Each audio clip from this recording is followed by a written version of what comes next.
వాళ్ళకు కూడా ఇదే స్పిరిట్ చూపించాల్సి ఉంటుంది. యా అంటే సో ఆయన సక్సెస్ గురించి ఇంక వేరే చెప్పాల్సిన అవసరం లేదు. అందరి వైపు పవన్ వైపు ఒక్కసారిగా చూసే విధంగా ఉంది.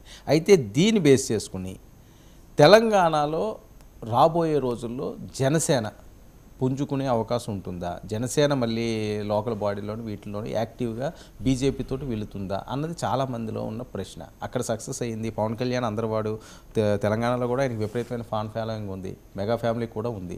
ఒక ప్రాంతానికి చెందిన వ్యక్తి కాదు, రాజకీయాలనే పక్కన పెడితే ఒక సినీ గ్లామర్ దానికి యాడ్ అవుతుంది. సో అది ఎలా ఉండొచ్చు సార్?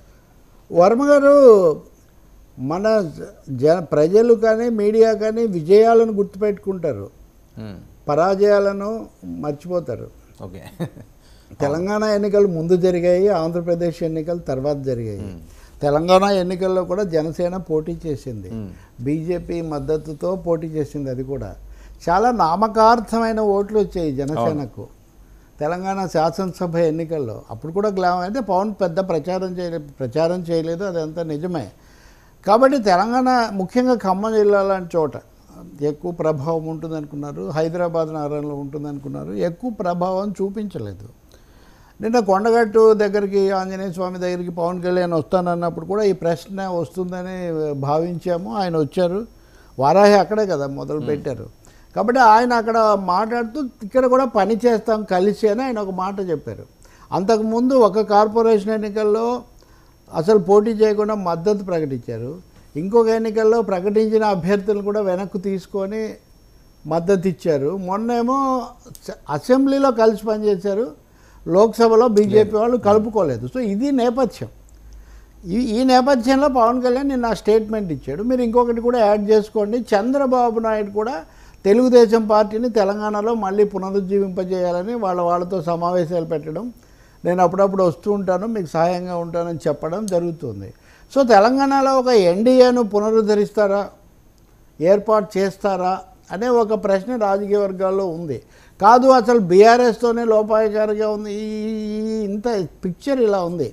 ఇలాంటప్పుడు పవన్ కళ్యాణ్ అక్కడ ఆ కొండగట్టు దగ్గర స్వామి దర్శనము తన అభిమానులకు ఇవన్నీ అయిన తర్వాత ఆయన బీజేపీతో కలిసి పనిచేస్తామని చెప్పారు.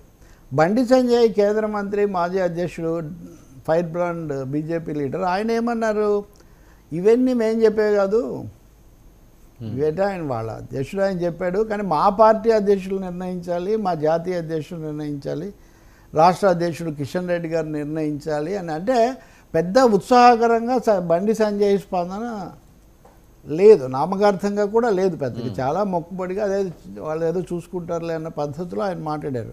మూడో విషయం, తెలుగుదేశం ఏమైంది? తెలుగుదేశంతో కలిసి అధికారంలోనే ఉన్నారు, అక్కడ కేంద్రంలో ఎన్డీఏలో ఉన్నట్టే. మరి తెలుగుదేశం పార్టీలో ఇక్కడ బీజేపీతో కలిసి పనిచేయడం అంటే టీడీపీతో కూడా కలిసా, టీడీపీ బీజేపీ కలిసి, చాలా క్వశ్చన్స్ ఉన్నాయి ఇక్కడ. కాబట్టి ఆంధ్ర ఫార్ములా యాజ్ ఇట్ ఈస్గా తెలంగాణలో పునరావృతం అవుతుంది, రిపీట్ అవుతుందని మనం చెప్పలేం. బీజేపీ గతంలో అసలు పోటీ చేయకండి అని అడిగి మద్దతు మటుకే ఇమ్మని అడిగింది. ఇప్పుడు కూడా వాళ్ళు అలా అడిగే అవకాశం ఉంది, కానీ ఇప్పుడు అసలు ఏ ఎన్నికలు కూడా లేవు తెలంగాణలో. వస్తే స్థానిక ఎన్నికలు ఏం లేవు, ఇప్పుడు ఇంకా 2 years పడుతుంది. స్థానిక ఎన్నికలు కొన్ని వచ్చే అవకాశం ఉంది, అవి చూడాలి ఇంకా మనం. అందుకని ఆంధ్ర ఫామ్లో అది అంటే పిడుగు బియ్యానికి ఒకటే మంత్రం ఉండదు. అలాగే బీజేపీ వాళ్ళల్లో కూడా మళ్ళీ ఇక్కడ కూడా మనం ఇతరులకు ఇస్తే మనకు ఉన్న దాంట్లో వాటా ఇదేంటి, ఇట్లాంటి ప్రశ్నలు కూడా ఉన్నాయి. ఇవి నేను అనుకోవటం బీజేపీ కేంద్ర నాయకత్వమే తేల్చుకోవాలి. పవన్ కళ్యాణ్ అయితే ఉత్సాహంగా ఉన్నారు. ఓకే, ఆయన ఆంధ్రాలో పార్టీని స్థాపించాను, ప్రభుత్వంలో క్యాడర్ ఉంది కదండి, ఇక్కడ కూడా క్యాడరు, ఉమ్మడి జంట నగరాలు, కొన్ని జిల్లాలు, సరిహద్దు జిల్లాలు, అభిమానులు ఉన్నారు కాబట్టి అని బీజేపీ దాన్ని వాళ్ళంత పాజిటివ్ వైఖరి తీసుకుంటారు అనేది ఒక ప్రశ్న. ఇప్పటివరకైతే బండి సంజయ్ అలా మాట్లాడలేదు వాస్తవంగా. మూడోది, తీసుకున్న గతంలో ఓట్లు రాలేదు కదా, అలాంటి ప్రశ్నలు కూడా వస్తాయి. ఇప్పుడు మరి అక్కడ గెలిచాక ఆ ప్రభావం ఇక్కడ పడవచ్చు. చాలా చోట్ల కటౌట్లు అవన్నీ మనకు కనిపిస్తున్నాయి. పవన్ కళ్యాణ్ అభిమానులు వాళ్ళు, ఆయన ఏదో ఆ పార్టీ నాయకులతో మాట్లాడి తేల్చుకోవాల్సిందే. ఈ ఎన్డీఏ ఫాలో వస్తుందా అనేది కూడా ప్రశ్న. అలాగే బీఆర్ఎస్ను కూడా కలుపుకునే అవకాశం కూడా ఉంటుందా? అవును, బీఆర్ఎస్ అలా అనుబంధ పాత్ర పోషించే, ఎందుకంటే అలాంటి స్ట్రాంగ్ ఇండికేషన్స్ ఏంటంటే బీఆర్ఎస్ నాయకుడు కీలక నాయకుడు, బీజేపీతో కలిసే అవకాశం ఉంది, మీరేమీ తొందరపడకండి అని వాళ్ళకి ఇండికేషన్ ఇస్తున్నారని ఒక మాట రాజకీయ వర్గాల్లో నడుస్తుంది. సో ఇవన్నీ దృష్టిలో పెట్టుకొని ఆలోచించాలి. ఒక అడుగు వేయాలంటే పార్టీలు అవేం మనం మాట్లాడుకున్నంత తేలిక కాదు కదా సార్. మరొక